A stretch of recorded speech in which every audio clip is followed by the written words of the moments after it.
Okay, we're going to move on to something a little fun. I thought it would be really fun if we did sort of like a game show.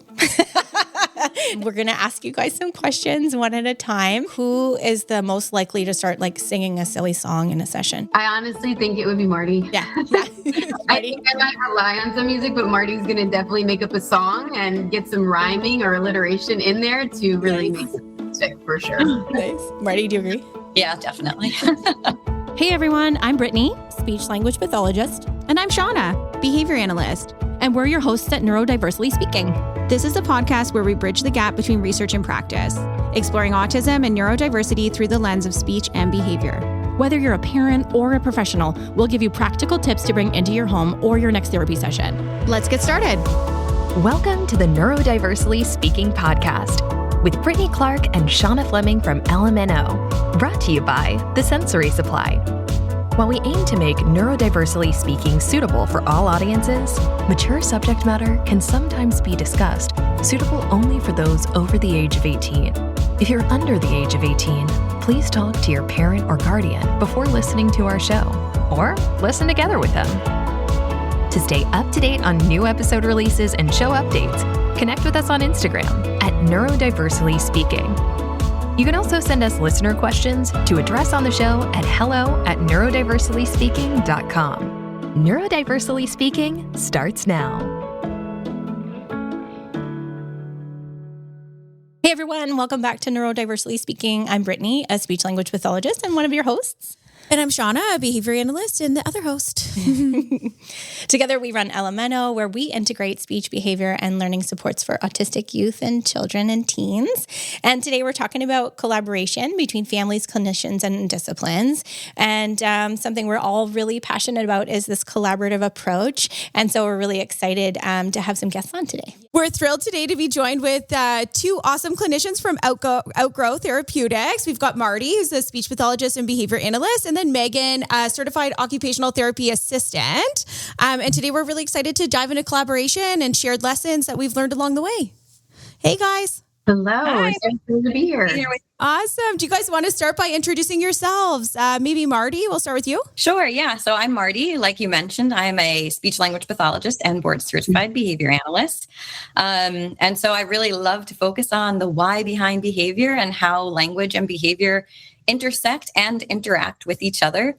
I have a really big focus on functional communication skills when I'm working with kids. I love to help kids find their voice and to help parents and educators really understand what a child is actually trying to tell us through their behavior or through their attempts at communication. Mm-hmm. I love that. And certainly what we're really passionate about too. And then Megan, how about you?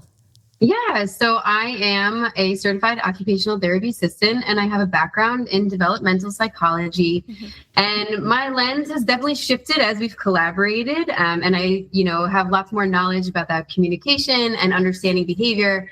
But the way my focus and my brain automatically tunes in is trying to unravel any behavior by paying attention to the sensory processing and the emotional regulation clues that are coming from a kid.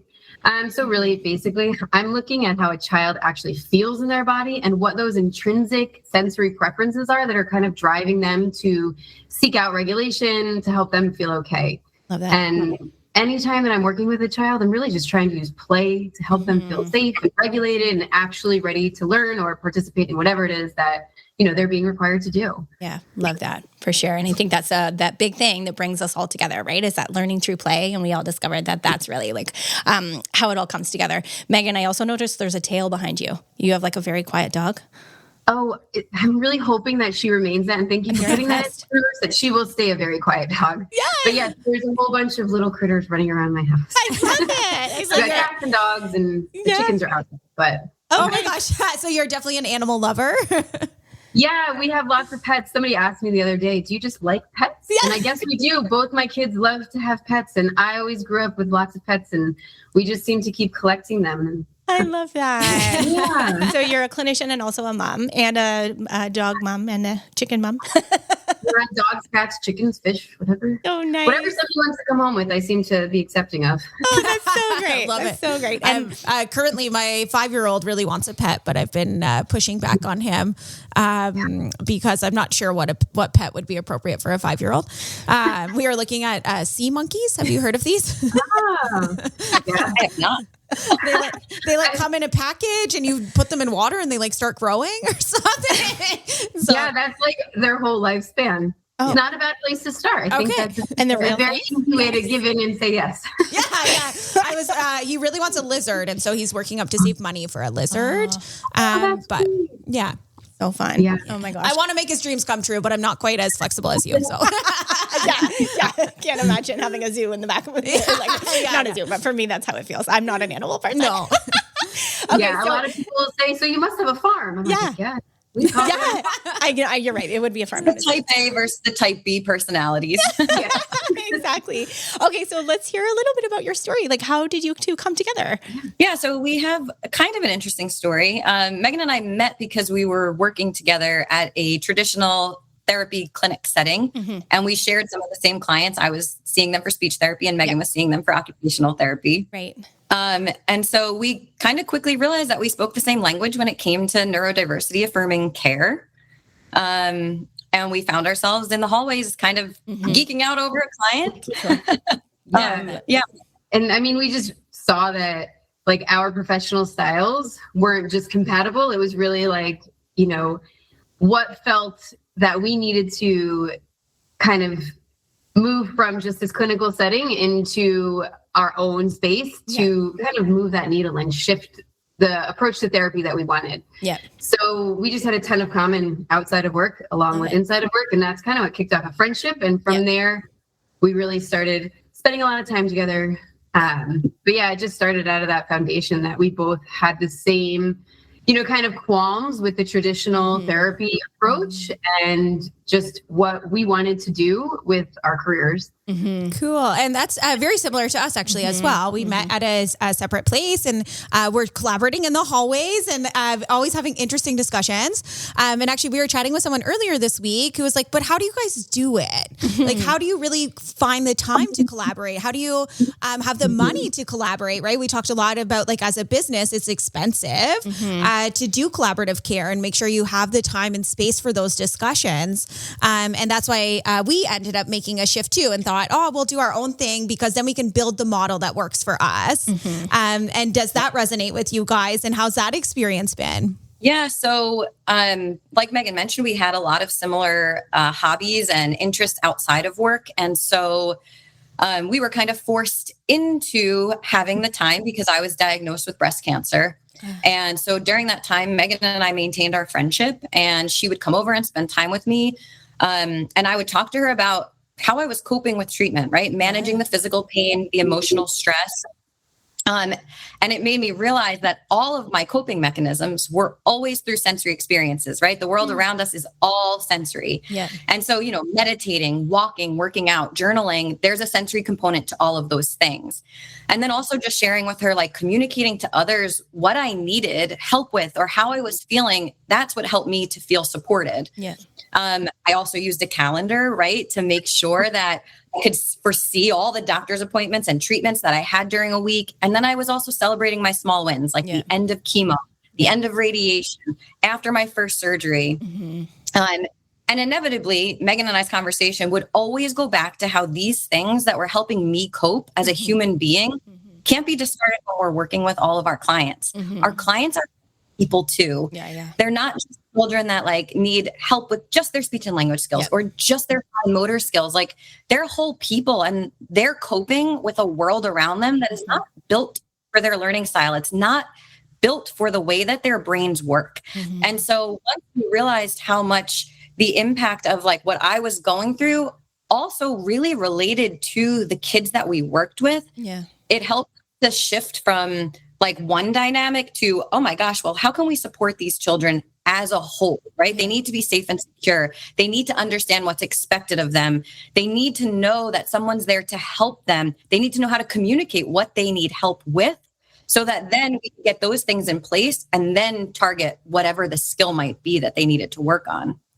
For sure. I love that. And like as moms, that's definitely our experience too, right? Like you see your kids in the moment and you've been doing all these different, maybe as a behavior analyst coming in being like, okay, what strategies, what's the skill that's missing, but really taking that step backwards to see the whole picture and see them as this like this human, right? And not just an intervention or not just that next step is certainly something that we've learned as parents and clinicians, you know? And so that's been very cool.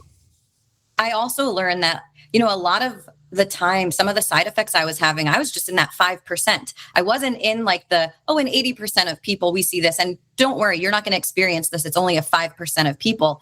That's true for our kids too. When the research shows 80% of kids respond to this. Well, what about the 20% of kids that respond to something else that isn't as well researched? It doesn't mean that it doesn't work or it doesn't happen. It just means that it's not as well studied. Right. And I think, again, as applied clinicians, right, this is what we're seeing on the ground is that research to practice gap. And that's, again, like an area, and this is why the four of us align so well, is that research to practice gap is what we see all the time, right? And you're not going to see really these customized individualistic plans in the research because that's not the way the research is designed, right? We know the principles that work and we know the underlying theory behind it. And we have like a good understanding of why this intervention or this approach might be appropriate. But the nuances of that approach, right? And that's certainly something we love to chat about on the podcast is like, we were just chatting about behavior contracts, but there's so many layers to a behavior contract and ways you can customize them or change them or adapt them to really suit the unique person in front of you. Thanks for sharing about your own story too and just being transparent that, we're all just human. I think it's such a good reminder that, that whatever our life looks like, we bring that into therapy because we're humans too. And like you said, there's so much sensory experience behind what you went through and like how you were coping and stuff. And I think that our life experience just makes us better clinicians. Exactly. And like that it's like that mindset, right? Not just like a method of here's the best practice and here's what collaboration is going to look like and how we do interdisciplinary treatment. It's like from the beginning, my mindset is that people are complex. Being a human is complex. And so taking this holistic view and coming up with your sort of approach to therapy or approach to skill building, approach to responding is complex then because the people are complex. Right. I just, something that resonated that you said that how do we afford to collaborate or where do we find the time to collaborate? And I think something that we've noticed as we collaborate is how much you grow and learn in your own treatment and your own approach, that it actually saves you time in the planning, in the troubleshooting. And that time, can kind of shift from, okay, I need to sit and come up with really lengthy lesson plans or plan out so far and try to troubleshoot this on my own, do the research. When we collaborate, we have such a more streamlined approach and such a, we find more time because we've kind of front loaded it in a certain way that can go into our sessions and, as a whole, like how we're approaching it. I love find that, time in a different way. Yeah, you're absolutely right. And I think that what we all believe is that collaboration makes us stronger as clinicians, which is what you were saying.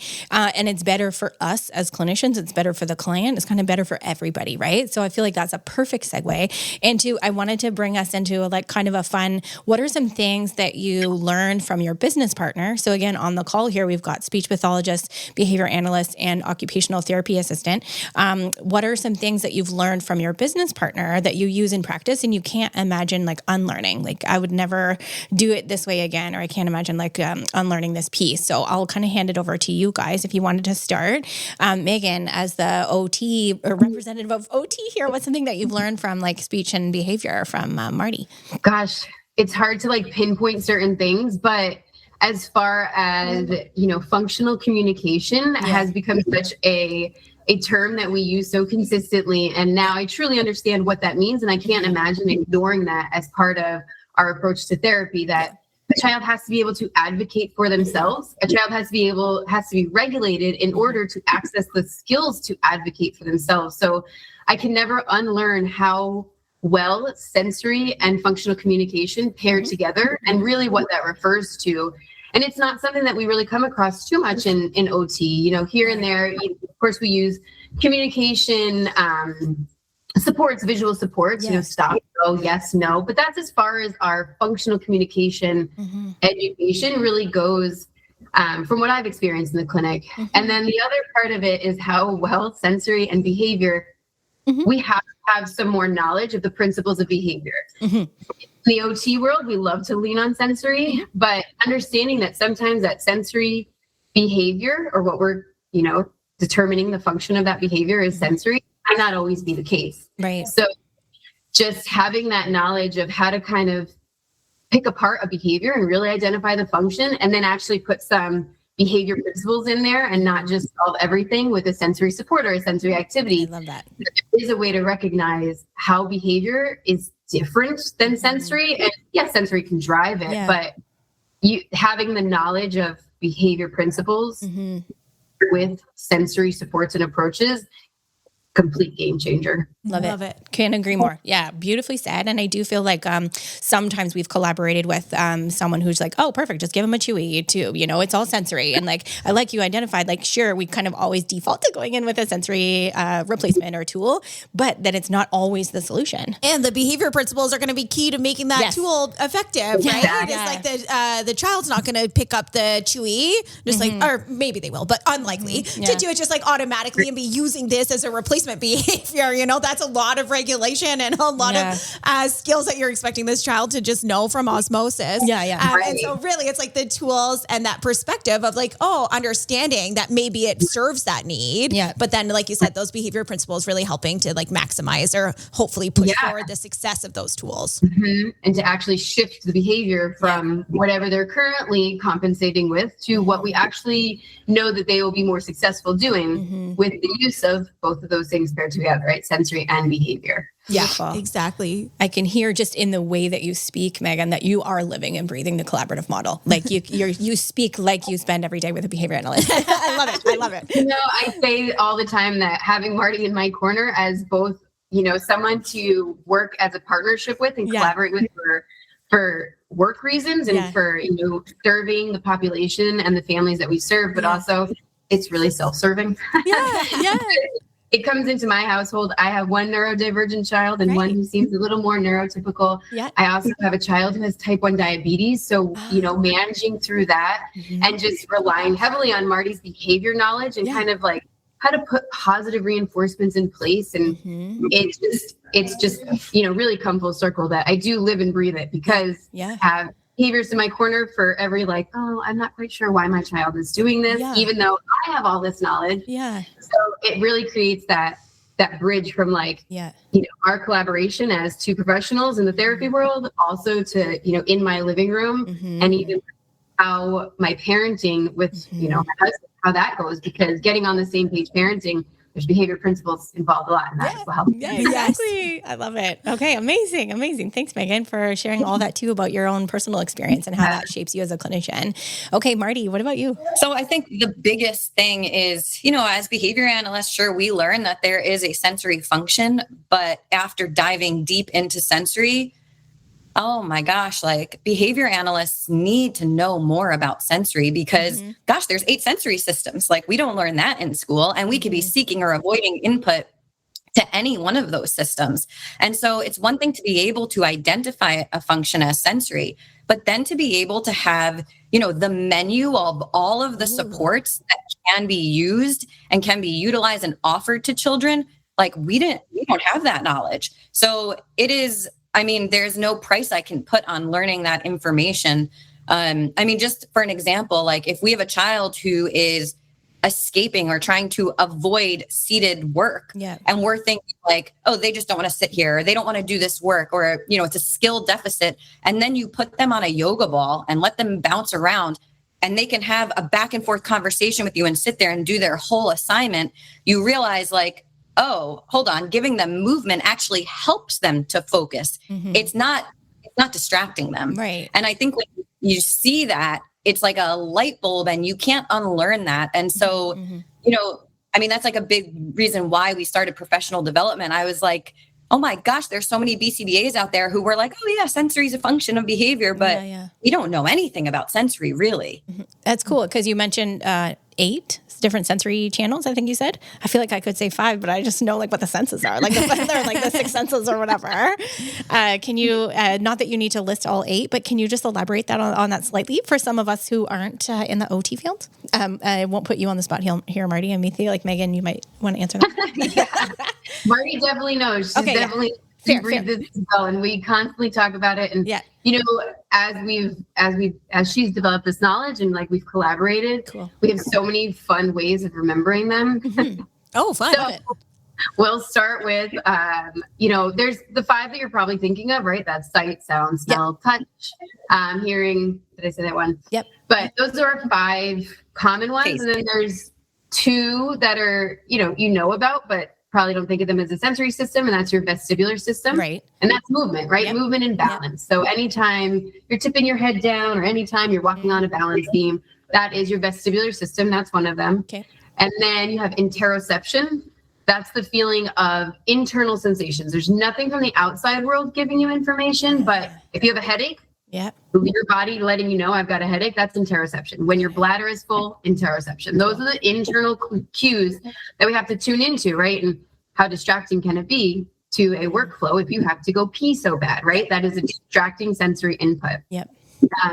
And then our favorite one is proprioception. And we let me clap this out in syllables with kids and teach them really early on what proprioception is, because a lot of times it's such a driving factor. So proprioception is the feeling of your body in a certain space. You know, if you close your eyes and you lift your arm up, you know where your arm is. You should be able to tell where your body is at all times. That's proprioception. It's also the feeling of push and pull on your muscles. So it's a very intrinsically regulating sensory input.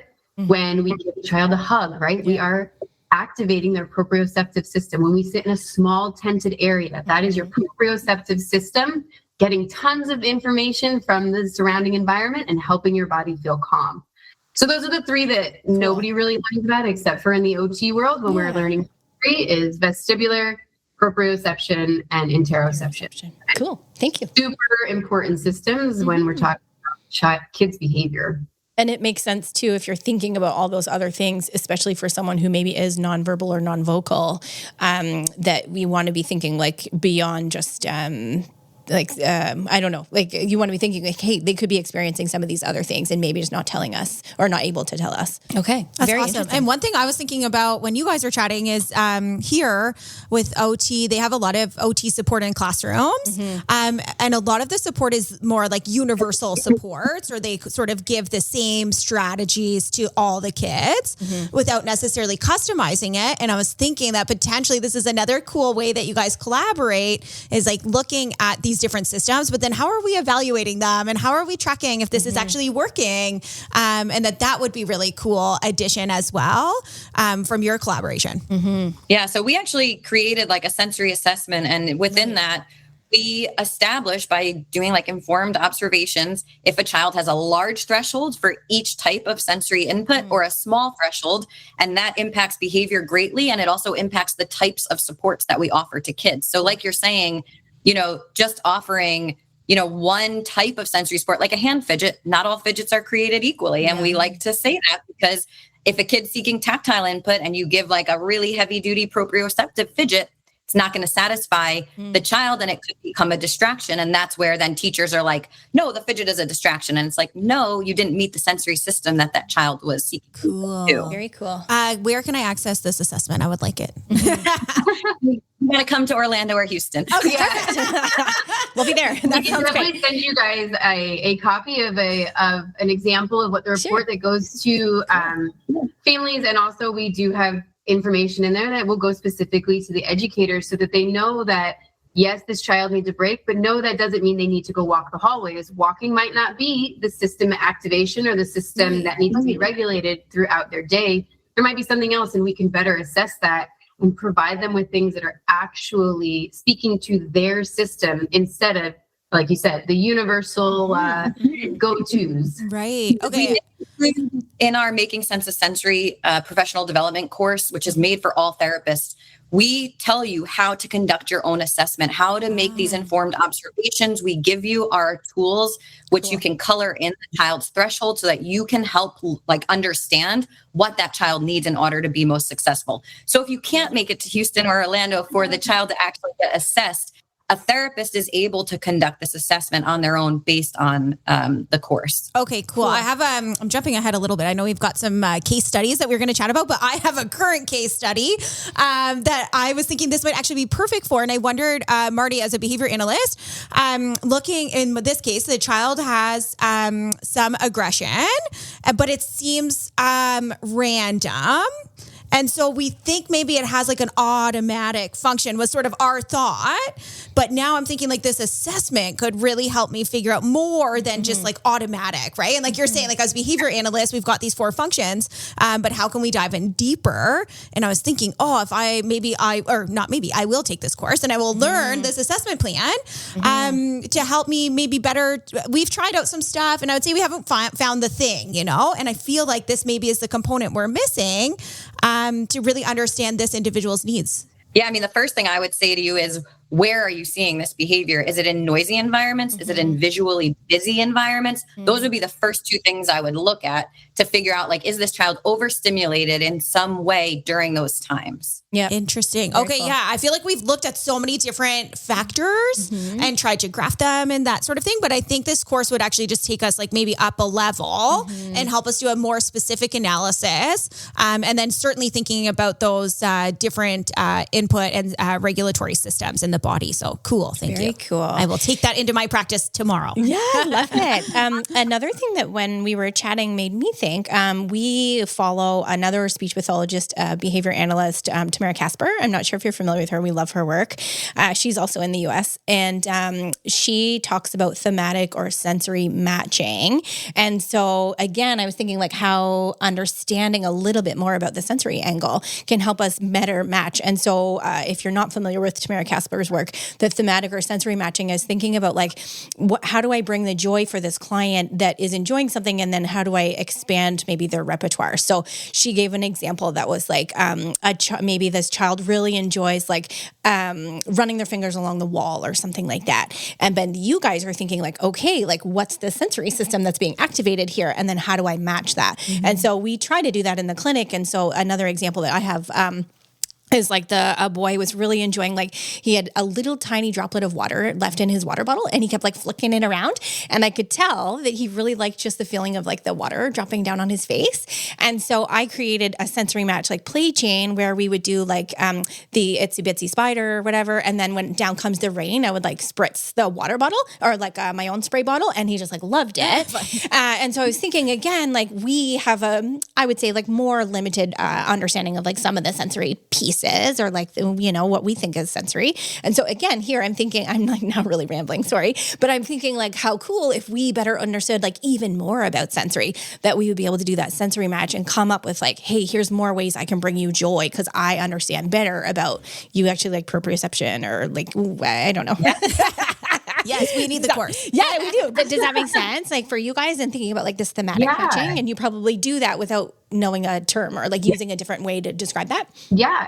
So I think like what you're explaining is really our first step in what we recommend all clinicians, all parents do is watch a child in their true play. What do they do? And yes, let's try to connect that intrinsically motivating play to a sensory system. And we want to provide more of that, right? That creates regulation and it creates that multi-sensory approach to learning. So that lesson is going to stick. They're going to take it. They're going to retain it because you brought in that preferred sensory, input. And on the flip side, it's also great to look at when a child is aggressive or having big behaviors. What are they doing? What is a sensory system they're activating? Because that's their, at this point in time where they're struggling with whatever that behavior is, that's their best attempt at self-regulation. That's all they know to do, whether it's throwing themselves on the floor, looking for proprioceptive information, or reaching out and pinching, again, looking for, tactile and proprioceptive information.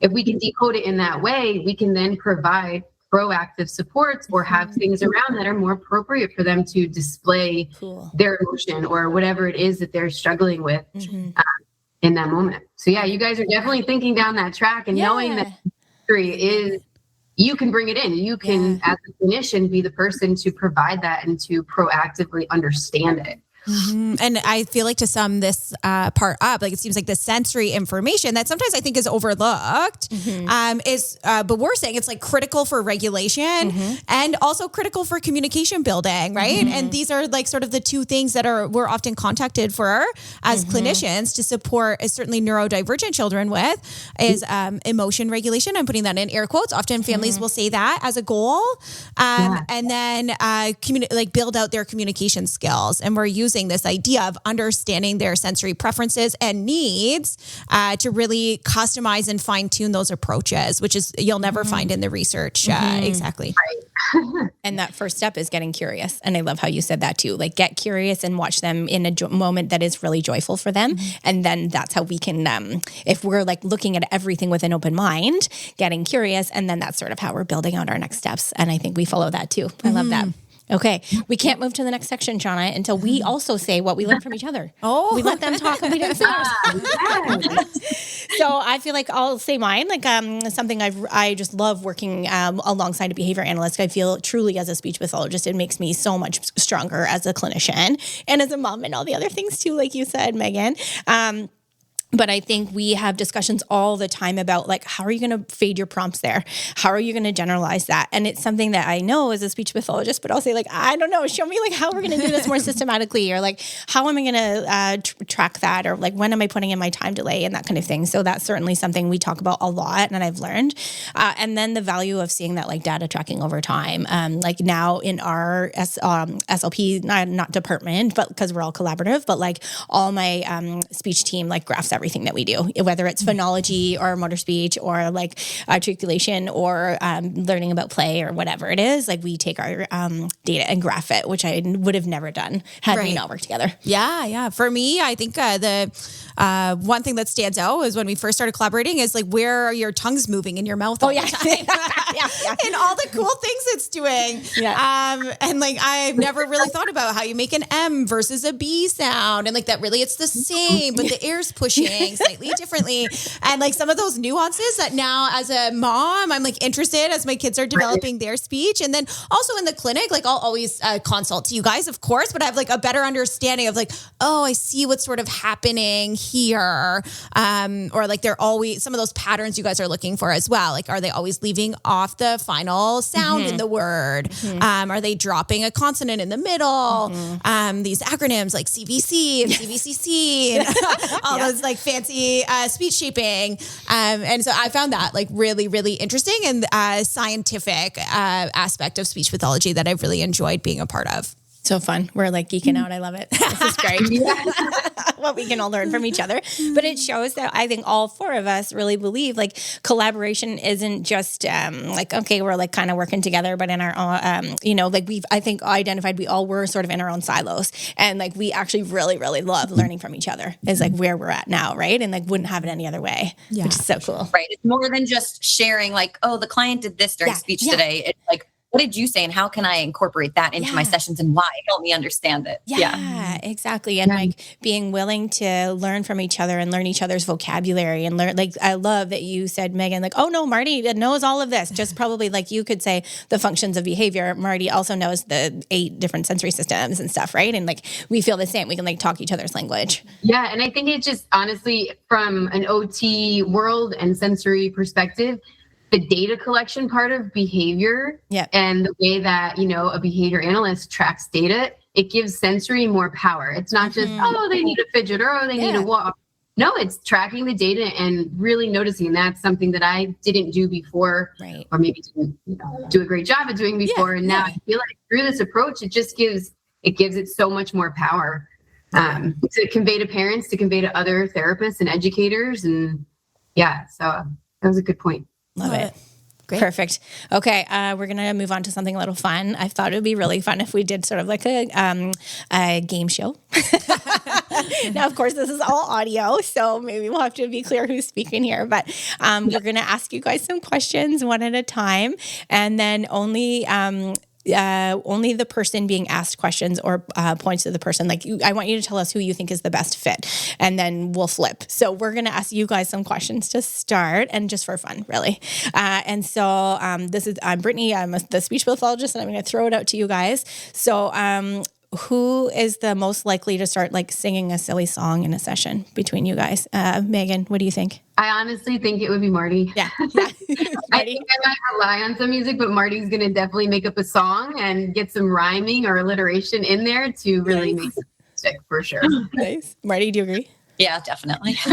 I don't know if you're like me, Martie, as a speech path and behavior analyst, do you feel like you could make a song up for anything? Because I feel like we have that superpower. Oh, yes, absolutely. Love it. It's like, our team members will always be like, well, I can't think of a song for building blocks. And I was just like build the blocks, build the blocks with me. Yeah, exactly. We're building blocks at literally any tune that comes into your head. And it can just be like 1, 2, 3, building blocks with me. Right? Love it. So funny. Absolutely. Love it. Okay, Shauna, do you want to ask something? Sure. Okay. Who's more likely to have a drawer full of random therapy tools just in case? And ask one pointed to specifically one of them. Yeah, it's okay. I guess I'll go Martie. Yeah. So I feel like I can answer that in two different ways. Megan probably has a lot of like random stuff in her drawers due to sensory type stuff. But I might be more likely to hoard something. Yes. Okay. 100%. I love it. Martie's going to save all the things. But I think it goes back to some personality traits also. Yeah. But I do have a lot of random things in a drawer. Nice. Okay. Yeah. I feel like we're similar that way. I'll be like, but Shauna, we could use that sometime. She's like, Brittany, just throw it in the garbage. Get this clutter out of here. And that's personality too, for sure. Yes. I love it. Okay. Megan, who's most likely to accidentally create a mess, but calling it but it was a learning opportunity? I would say that's probably more me. Yeah. I'm like, mess is fine. And Martie will start with a towel and an organized space. A mess can happen, but we have it under control. Yep. And I kind of just let the messes fall. Nice. Megan, you're nodding like a lot. Fun. I wanted to know, Megan, what's the messiest activity that you've, I don't want to say aloud, but what's the messiest activity that you've had in a therapy session? Because I can think of some we've had. Gosh. I guess when I bring oobleck. Yes. Yep. The messiest thing. That's really messy. And then the other one is just traditional sand. Yeah, gets fair. poured all over, and for some reason it ends up in every single crevice for a very long time. And I'm, kind of okay with it. Yeah. Or the rice bin you give to the client, and then they throw it all over the room. That's fun. Yeah. Okay. Yeah. Oobleck. Same. I was thinking about, it was a month ago, maybe one of our team members brought in paper shredded paper into a session and let the client jump in the recycling bin and play in it. And it was a mess. It was so fun, so much joy, but it was a really big mess. Yeah. Shredded paper all over the room. And it was snow for them. It was so fun. She was doing snow angels in it. It was the best. Yeah. But so fun. Messy, but what a fun sensory experience. Okay. And then Megan, what would be the sensory, if you hypothesize, she's doing snow angels in the paper, what would you call it? Oh, what they're doing? You mean what sensory systems are they seeking out input to? I'd be sure. Yeah. Yeah, I would say it's a little bit of proprioceptive input. Yeah. They're moving their body and muscles, and their leg feels good. Cool. And also tactile. They are, moving around in lots of different textures. The floor, if that's carpet or tile, and it could be temperature if it's tile, and they're also pushing all of that paper around them. Thank you. I'm just trying to learn as much as I can from you while I have you. So fun. All right. Who's most likely to make something look really pretty, spend some time on a visual or a handout? I'll, Martie, ask you. Yeah, that's definitely me. Yeah. I definitely have more attention to detail and I notice it for sure. Who's the one doing your Instagram and your website and stuff? Is that also you? The design stuff? So we definitely have hired out for a lot of that stuff. But if there are changes that need to be made or someone is wanting changes, that is definitely. I was thinking more who's the branding person of the two of you, or who's really driving that. And is that you? That's definitely Martie. Martie, yeah, cool. That's definitely Martie. And we like to chalk it up to her low visual threshold that she notices teeny tiny details and I don't. Yeah. Cool. won't ever see that. And if I do notice it, it doesn't bother me. Yeah. We're very similar that way, and a very clear distinction. I could not care less and would never want to spend my time doing that. That would be like a nightmare task to me. Yep. Whereas Brittany will love like moving the square slightly over, and then she's like always putting grid lines on stuff for me. And like, follow the grid line, Shauna. I don't know. It looks the same to me. Can you not see that's so far left? Like, I don't understand. There's two different fonts on this page. Yeah, thank you. Okay, amazing. Now I think you guys have some questions for us. We do. Perfect. Let's hear it. Yeah. Martie, you want to start? We love to go in alphabetical order, and Martie comes first. I love it. All right. Who is, now that I've learned a little bit about you guys, I feel like I can guess, but who is most likely to make an outline or checklist for things that need to get done? I would say me. Yeah, For sure. Yeah, I love a good checklist. Yes. I hold everyone accountable to a checklist. If it is not on the checklist, it's not a task. No one knows about it. Yeah.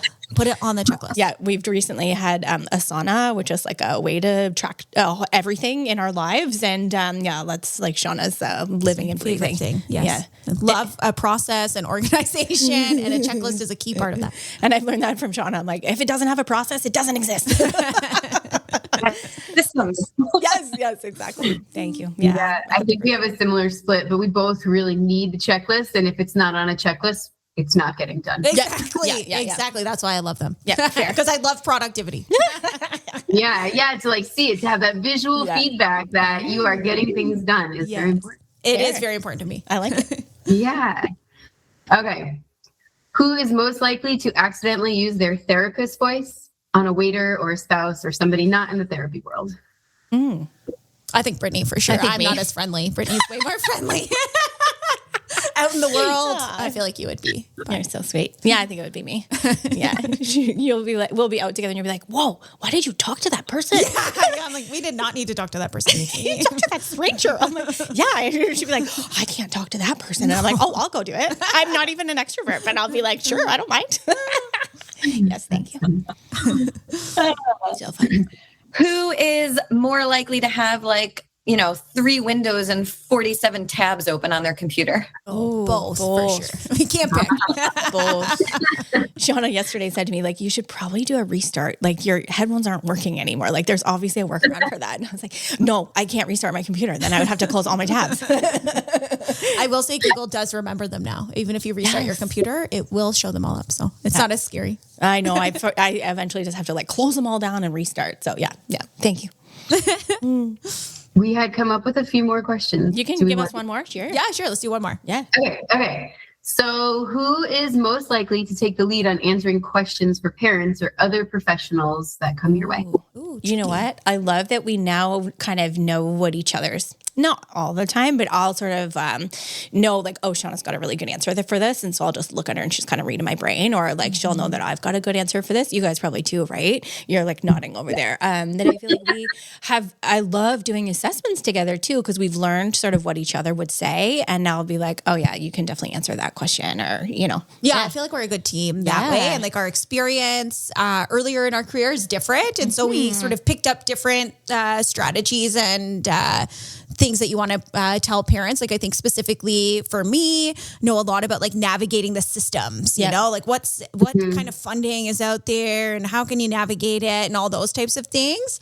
And so I would pick up a question like that. Whereas Brittany does some of these other programs I know that she knows a lot about. And so she'll pick up those types of discussions. So yeah, I do feel like we're a good team. What about you guys? Yeah, probably a similar response. Yeah, a lot of times, if the same thing, we definitely know what each other is about to tap in and share when we're on a call together. And then if it's something where one of us is there and the other one is not, we kind of will always say Martie's gonna have a great answer for this. I'm gonna send you her one. Yeah, exactly. Or I'll say oh, you know what? This is a bit more Shauna's domain because you're asking me about some sort of behavior or something. Yeah, cool. Yeah, awesome. So fun. All right. Well, thanks, guys. Sort of a newlywed question. You know that game. So good. Thank you. Okay. Next, we wanted to dive into a little bit of a scenario lab sort of thing. I think this would be really cool. I was thinking about if I was an early clinician, what would I want to learn from the 4 of us who've been in this now for quite some time, and also bring in our own own personal experiences being mom of a neurodivergent child, like you said, or like having my own life experience, bringing this in from my own sort of event that I've gone through, or just like years of being clinicians. So I thought it would be sort of fun for us to talk through some different scenarios, and also talk about like, what are those first things that we notice or we observe? What are the first things you'll probe, or like, what are you going to ask parents about to dig a little bit deeper? And I do think we all identified, we all start by getting curious. So we're all going to go in with that curiosity lens, never like judgment or like trying to fix anybody. It's more just like, let's get curious about what brings joy to this person. So we all agree on that. But then beyond that, like, and so the first scenario that I thought we all probably live and breathe often would be, again, functional communication. Megan, you brought that one up. And so let's say like we've got a child who's 2.5 years old. They're starting to babble, and they're making minimal eye contact, not responding to name, occasionally reaches for things, and often plays alone. Yeah. So what would be sort of the first thing that you guys would be looking at for these, like sort of like a classic early intervention sort of profile? And let's say like in an assessment. Martie, you want to go first? Well, so I guess I was trying to go with like the hierarchy of exactly what we would observe, right? And the first thing is just like, well, what is that child doing? What are they gravitating toward? Like, what are they choosing to do? And then in terms of like asking questions, right? So how do they communicate? Like, how are they getting their needs met? Is it through gestures? Is it through grunting? Are they taking your hand and bringing you to something? Like, what ways? Because they are communicating in some way. And so what does that look like? And then also, so there's minimal eye contact, but are you noticing increased eye contact during certain activities, during certain experiences and certain environments? And if so, when, give a little bit of surrounding when you do see that. Nice. Awesome. Love it. Yeah. And I mean, I would definitely be probing for when is the child most relaxed, right? When are they at their best self, and when is it the easiest? Because what's going on? And I'm going to look at the sensory components, or, try to pick that apart. They're most relaxed at the end of the day, laying in bed with mom or dad, right? What are all the sensory pieces that go into that? Because we want to replicate that every single time, we can. Do they separate from their parent easily? Do they go into a sense of fight or flight when they feel disconnected? We need to build in a sense of connection in whatever environment they're going to. So especially for those little ones that, they are very connected to mom or dad. And that's usually where somebody says, oh yeah, they're happiest when we're all together. What does that look like? What is the sensory pieces, that exist there? And on the flip side, when they are super dysregulated and what we're observing, what are they avoiding looking at? Is it me personally, and it's a human being, and recognizing emotions feels, maybe a little challenging for them, or just, they're not interested in that. And they're more interested in looking at something that's super colorful, right? Again, those sensory components that just come into play, because 2.5, they are just little sensory machines. That is the way the body processes and creates preferences. That's the only thing that's creating their preferences in their life is, did this sensory experience make me feel good, or was that too much and I'm going to avoid it forever now? Yeah, cool. Right. I love that. And I feel like you guys really took like a strengths-based approach to assessing, which is something I think as clinicians we're trying to get better at, right? When we look at the profile here, it sounds like a bunch of negative things really that the child's not doing. And then you guys are saying, really, when I'm coming into an assessment, I'm looking for, when are they doing some of these things? What are the things that they do love, right? And coming from that strength-based approach. But then also really paying attention to these small nuances of when does that change, right? And I think as clinicians, that's where our detective skills come in that can be supportive. Like the parent already knows, right? That's why they're here for the assessment. They've noticed something. But then as clinicians, we're really good at picking up on those really small nuances of when does that behavior start to shift slightly, either for good or for bad. And then what are some of those signs telling me clinically? And then how can I help sort of bridge that gap, right? And help you get from here to sort of where we're hoping to get to. Yeah. And I think as part of, just what we all probably feel very passionate about is when a parent and a family is going through this and coming in for an assessment and about to receive some maybe big news, big life-changing diagnosis, the parents need to hear a strengths-based approach. They need to hear that my child is doing some really amazing things. And we're going to work on the other things, but just in our collaborative approach and what we do that allows us the time and energy to talk to parents, I think that's just such an important message that sometimes gets left behind in the clinic setting, because a parent's going to get a report of all the skill deficits that child is experiencing, and that's hard. We don't want that for our children, So Megan, something you said there. When do you guys use the acronym HRE, like happy, relaxed, and engaged? Where does that come from? Hanley's research. Oh, yeah. Okay. So you probably do without maybe using that acronym, but what you said, Megan, reminded me, like, I love that you're asking, when is the child like sort of their happiest, is I think how you said it. But that's a great question that I'd love to start asking explicitly. It's like, when is your child the happy, relaxed, and engaged? And then what does that look like? And you were saying, like, maybe it is like at bedtime when, and you can think about those sensory things, like it's maybe less noise, and like there's a weighted blanket, or just the weight of a parent up against my body, and all that feels good. And so, like, what a lovely question to ask a parent instead, because they're going in thinking like, oh, when is it really hard for my kid? And we do ask them that, like, when is it the hardest, right? Do they struggle with transitions, or do they struggle with, this or that? But you're saying, when are they happy? And when are they like at their best? Or like they're not their best, but I mean, like, when are they like feeling that happy, relaxed, and engaged? That's such a nice question. Okay, I'm going to ask that one.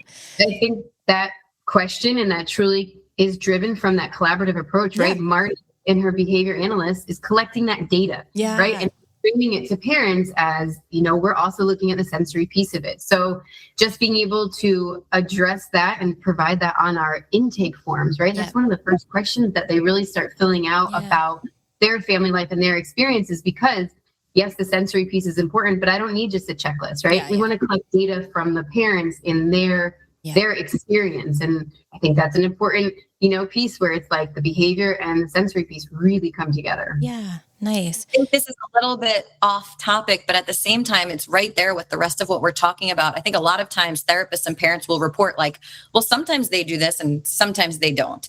And it's kind of like from, I think, behavior analysts who have a very behavior analytical way of thinking and haven't had as much experience collaborating might think, oh, well, that means that they have the skill. So now we know they can do it. So the rest must be, avoidance. And I think looking at the sensory components surrounding, well, when are they showing us this skill? And when is this skill harder for them to show us, really helps to give us insight into, even for a parent to say like, hey, your child can do this. Let's understand their brain a little bit better so we can understand what situations, what environments are allowing them to access all of these amazing skills that they have. Yeah. And I guess the thing that I really am learning or loving about this discussion is, as a behavior analyst, like you said, I'll come in and certainly think about the environment, right? Like what's kind of going on.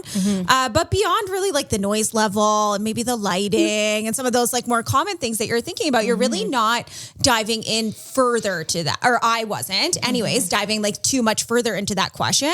Whereas it is interesting to think about like, okay, if it is bedtime, I don't know, your gut reaction might be to be like, oh, it's the end of the day, or I don't know, take something kind of easy. But then you're saying like, oh, is it that there's the blanket and it's warm and the lighting is dimmer and we've got soft music? Like, is it all those things versus like it being bedtime, And then I can so use that information throughout the day, right? I can dim the lights. We could have a weighted blanket. We can do whatever those things are. And getting even more curious beyond just, as behavior analysts, I think we're commonly thinking about the environment, but how can we think about the environment even more? And I think that's where this, I'm seeing like a really cool way that I can expand my own practice. Same. Love it. Oh, we're learning so much. I love this. And I know that listeners are going to be like thinking about things in a, like we're just kind of going out of the box. Right. And I love that. And then I think just to wrap this scenario up, we would all say that we're like teaching the parents or asking the parents to notice these small things. Like Martie, you said, they are communicating, just how are we? And so we're looking at those, we call them indicating behaviors right now, but like how are they indicating to me that they're happy? So is it me or not, that they want something or they don't want something? Is it that like slight turn of their body away telling me like, okay, they're done with that? Or is it when they lean in and like, that's when I know they want more of it? And so even if they're not saying more or like pushing that on a device, we notice, like we're getting to notice those things. And that's probably where we would say we're going to start too, is like observing how is that child communicating, because we just, it may look different than, like what a traditional like word sounds like or whatever. Cool. Okay, perfect. Love it. All right. Next scenario then is, let's say we're looking at a 4-year-old, so a little bit older, and more around social communication and play. So let's say this child is maybe repeating some words, but delayed, like what we might call like delayed echolalia. Observe peers more than like playing simultaneously with them, more like what we would call parallel play. And then enjoys nursery rhymes and dancing, but like transitions are really challenging in like preschool, for example. I don't know. That's the scenario that I got. 4-year-old. Okay. So what are some of the things that you would like observe first or think about?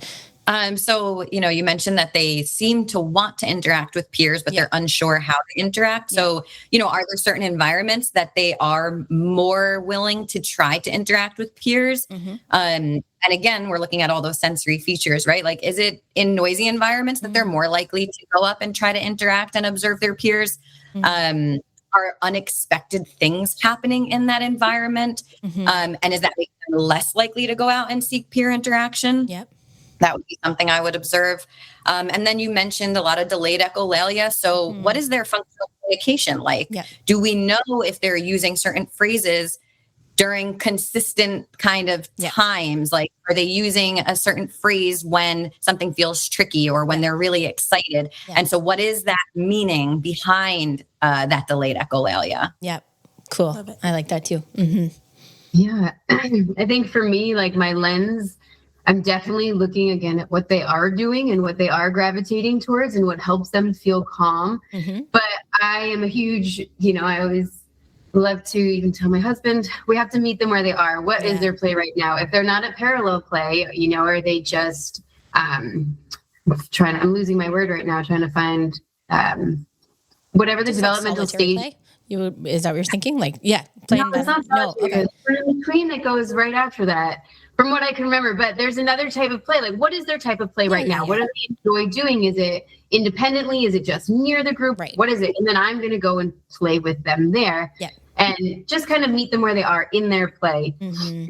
And then also, whatever their echolalia is, whatever their scripting, whatever we want to call that, their gestalt, whatever we term that as, I'm going to do my best digging to find out what it's from and try to repeat something back to them. Try to, again, connect with them and meet them exactly where they are. If that's the communication that you want to use to, show me that or just communicate that you are thinking and feeling whatever that is. I want to be right there with you and develop that sense of connection with them so they continue to just communicate with me and play with me and allow me into their world. Love it.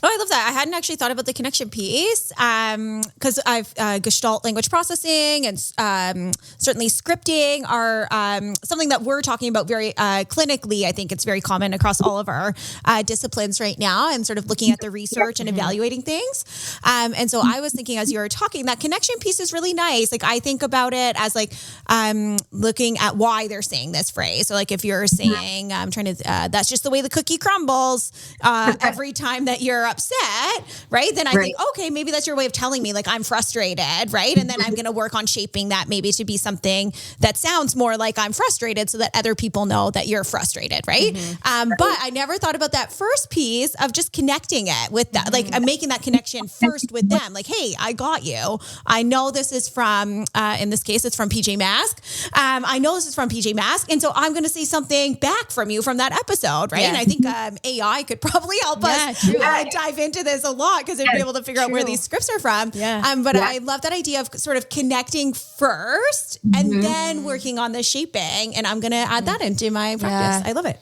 I think sorry, go ahead. Oh, sorry, Mike. That's okay. I was just going to elaborate. I had a little boy who scripted specifically from Lion King. And he would say something along the lines of, you can never go home again. But that meant he wanted to leave the room. He was absolutely done with the group learning. And it took a little bit of, digging and just kind of responding, in scar voice during the middle of our session that he was like, oh, you're hearing me, right? Now we are connected. Now we are communicating. I love that. How that functional communication piece or that understanding from collaboration, would that small shift have come into my approach? I don't know. Right. So that's where it just creates more power around what you're doing with a child and where you're shifting.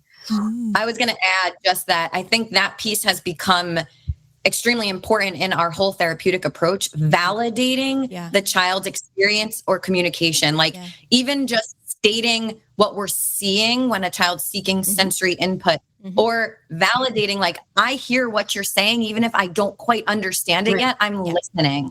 And it's so important for that child, for that we can create that safe, secure space. So then they're willing to take risks or to make mistakes with us. Those are really cool neurodivergent examples. Like if I think of everything I see on Instagram for my parenting advice, right? It's always like validate their feelings first and then go in and model language, etc. But this is like a really cool adaptation for kids who don't follow sort of a typical communication style or typical language development, where you're saying like validate them. And again, the research, this is not going to exist out in, if you look at delayed echolalia or something in the research, but we know that it is evidence-based, this idea of validation, right? We know in the psychology research that that's a critical component, right? To de-escalation is feeling validated. And so we do have research to sort of support this as an intervention, just not kind of the whole package, you know? And that's where as clinicians being collaborative is so helpful because we're learning from all these different disciplines and then bringing it as applied clinicians, bringing it to life. And so this is like such a cool example, I feel like, and so useful for people that might have clients or children that are not, like I said, those like typical sort of communicators. And then I think if we summarize everything we were talking about there, it's like, get curious. What are they finding? Where do they find the joy, and build that connection? And that's like our all of our mantra. And then I love how you were saying, like, I'm not just going to automatically assume that like something bad is happening because he's saying, what was the phrase that like, you can't go there, I want to go home, or something, right? Something never like go home never again. go home again, right? Which some of us might look at that and go like, ooh, like what's happening at home, or like, you know, like, so you got to get curious, and you have to kind of meet the child where they're at, which I also love that you said. But then like put on my Scar voice, like figure out, oh yeah, that's from Lion King. So I'm going to talk to them like a Scar voice, get right in there. And like, I'm going to talk to you like where you're at. And I'm getting curious to see what this really means for you. And I'm telling you, like you said, Martie, like I am listening, even if I don't fully get it yet, I'm here with you. And like, we're on the same page. I just love that. Yeah. I wondered about diving a little bit into the transition piece as well. So if this child is in a classroom setting, say, and transitions are tricky, again, as a behavior analyst, I can think of some strategies or some things I might think about looking at what happens right before the transition. How are they communicating this? Are there visuals? And some of those things. But I wondered from the like an OT lens, what you might be coming in with looking at beyond just like what happened right before the transition and like where are they transitioning to, like the obvious sort of things. Yeah, I think that the transition itself as its own event, right? The physical walking from one place to another place, I want to make sure that I have some supports in place for that piece of it. Yes, we can provide some regulating supports like a visual schedule right before, or playing in a stand bin, whatever they love right before. But then that actual piece sometimes I'll support kids who have trouble transitioning with, instead of a timer, I want to use a preferred song. When that song starts, we're going to move on to the next thing, and you get to march as you do that. Or maybe they love animal walks, or they love, I have a child who loves to walk on his knees across the room. So, we have to go over to circle time. We're going to put our song on and we're going to walk across the room. And that just makes the transition itself feel fun. Whether they're going from preferred to non-preferred or preferred to preferred, right? Sometimes it's hard to end that preferred activity to go to something, even if it's something that's preferred. So I think that's where I kind of, my OT sensory lens will always look at what are the actual pieces of the transition movement part itself that will them in. Go ahead. I was going to say, I've learned from Megan too, like, what does that transition look like? Are all the children running to the door at the same time? Do they have to go in a line? Does this child maybe need to be in front of the line so it's not as visually busy? Do they need to be in back of the line so they can anticipate what's going on in front of them?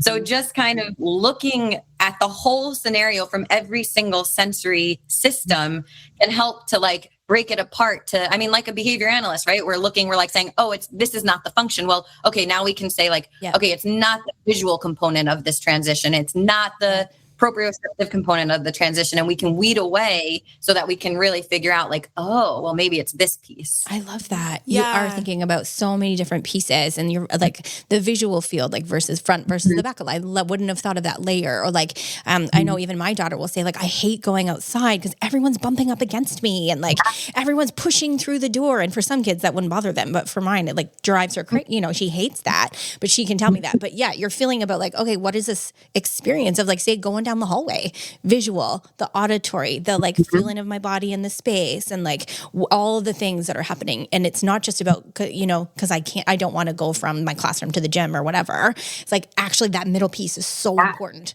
The actual transition itself and what I'm experiencing in that moment. Not that I just like don't want to go from point A to point B. Right. And I think a lot of that, what you're saying too, is just having that understanding as a clinician or as an educator that this child is not being bad. They're not trying to cause a problem. It's not that they're totally avoiding one thing. It's that this is difficult for them in a nervous system way. And if they can understand that, we can actually put tangible, small shifts that will change the whole scenario, that can change that consequence.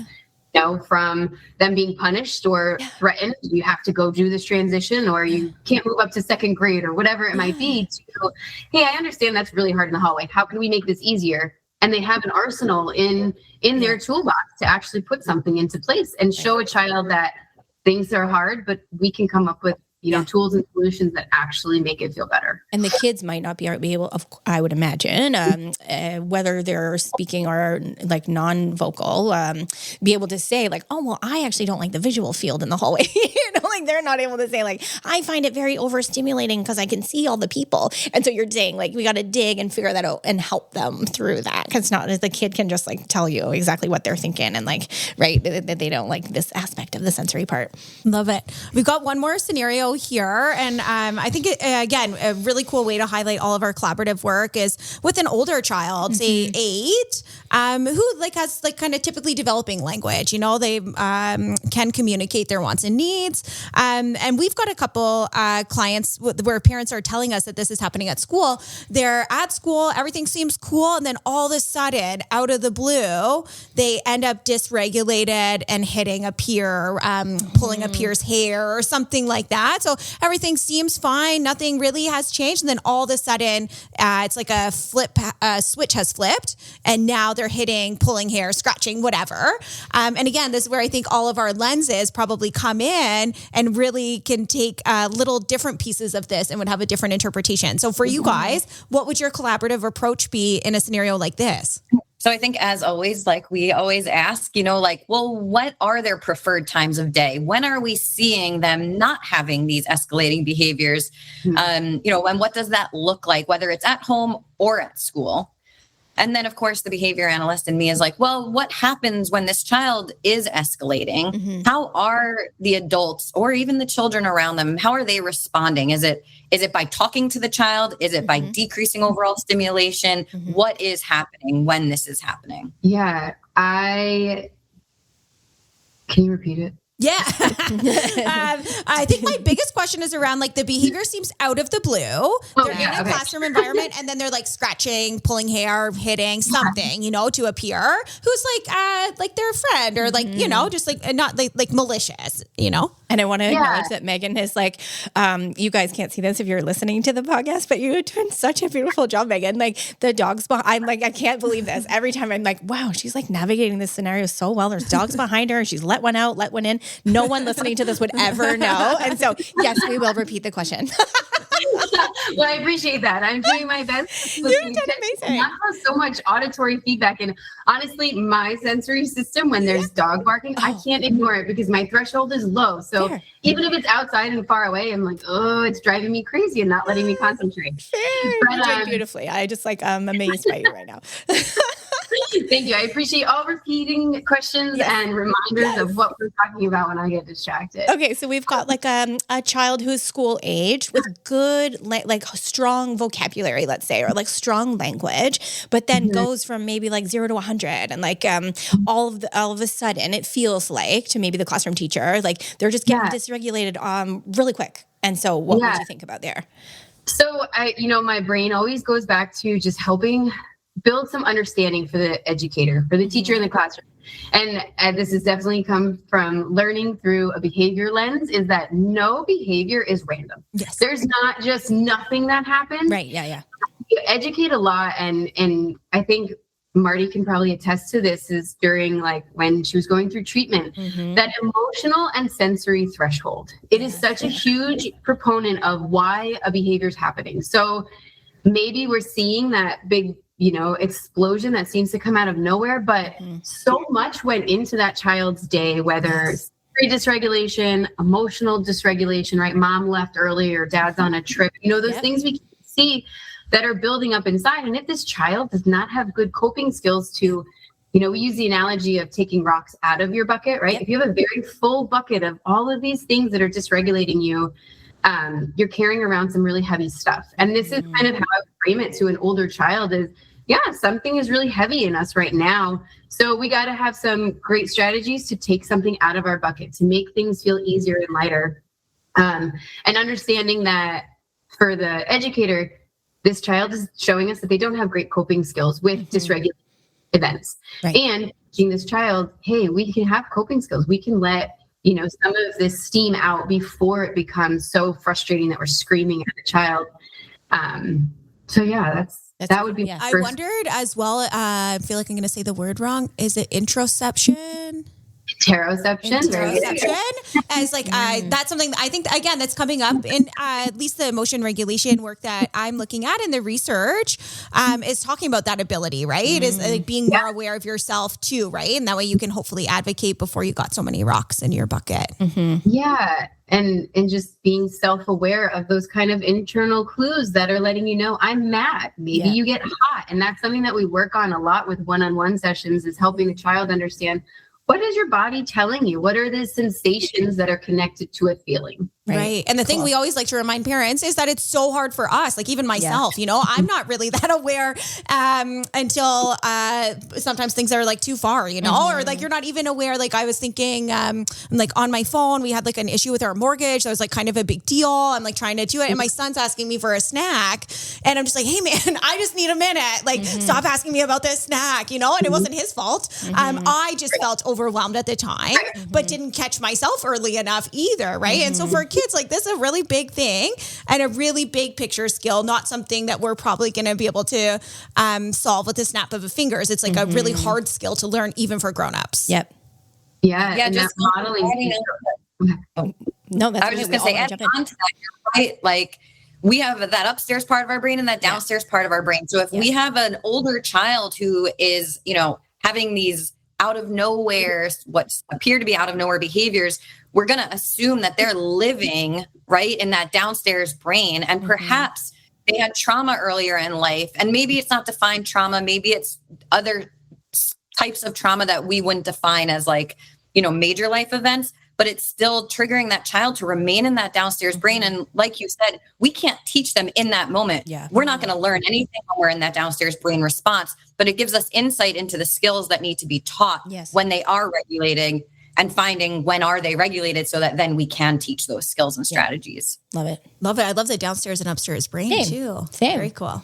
Yeah, that's from The Whole Brain Child. Great book. Every parent should read it. Every clinician. It really helps you kind of understand why a sense of fight or flight is, putting a serious stop halt on you getting access to these higher level thinking and learning skills. Right. And I think as behavior analysts, of course, we shy away from those things. Private events are like a scary thing to chat about with other behavior analysts and your nervous system and all those things. But again, we can't just like turn a blind eye to them.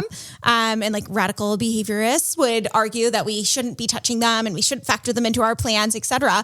But as humans and mothers and just people living life, I feel it, I know it. Like these things are real things that we need to be factoring in.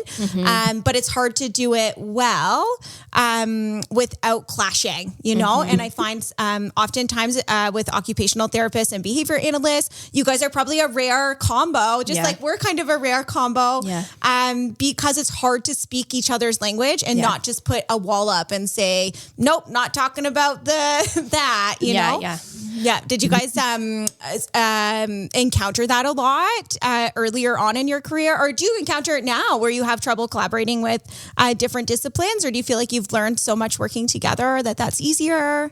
I would say it's definitely easier, but, it depends on when a clinician's training has occurred. The ones who want to continue learning and continue educating themselves on the new research that's out there, and the neurodivergent adults who are reporting, this was my experience. And if you are open and curious to understanding that and taking that and making some tangible shifts, and I think that's a big part of it too, is that, yes, the research is there here and there, but we have to be able to take that and make it into a tangible shift, right? Like as simple as, I want to teach that modeling behavior and saying, I'm really frustrated right now. It's very loud in here right now. It's making it hard for me to keep my calm, right? Yep. That is you teaching that skill before they explode. So, it just kind of bringing all of that together to say that if a clinician is open to learning and interested in staying with all of this the way that we kind of all are, then I don't find a lot of pushback. When there's some old school or, the things that we learned or we were raised with from both a parenting perspective and a therapist approach, I think that comes into play, and that does create a pretty big barrier to collaborating and working together. Yep. Yeah. That collaborative mindset. Like we said, it's like a way of living and really coming in with an open mind. We find the same. Like I definitely think I'm getting better at navigating those tricky collaborations, or when things aren't working well, I'm like feeling more confident. Like, okay, maybe if I try and put it this way, or if I frame it like this, maybe then the collaboration will go more effectively. But it is still challenging at times if people are maybe not as open to this idea of collaboration. And I feel like as a behavior analyst, I get that a lot, right? People are pretty skeptical about ABA. And some people are just like, nope, not touching that, you know?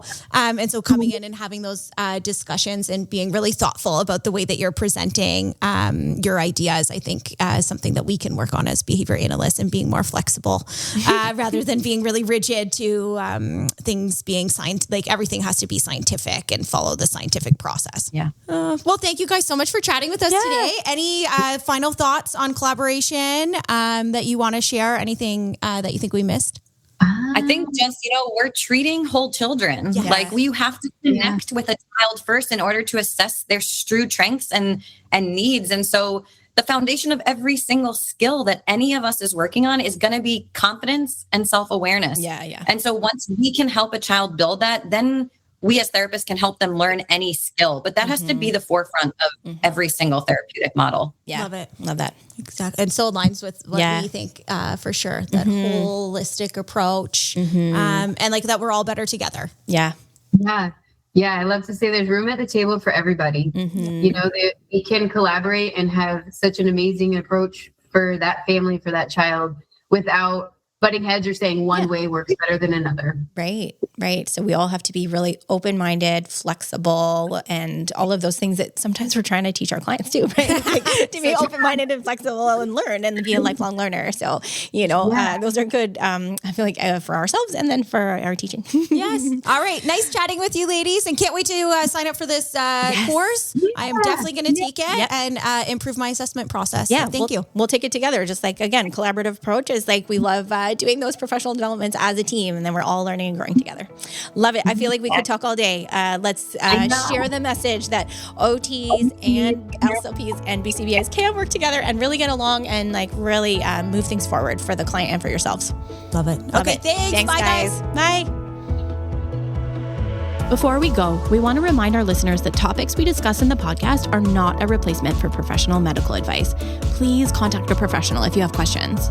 And just a heads up, we'll use both identity first and person first language to respect different preferences. We'll also see treatment and therapy since we come from a clinical space, but always with respect and a focus on what works for each person. See you next time. Bye.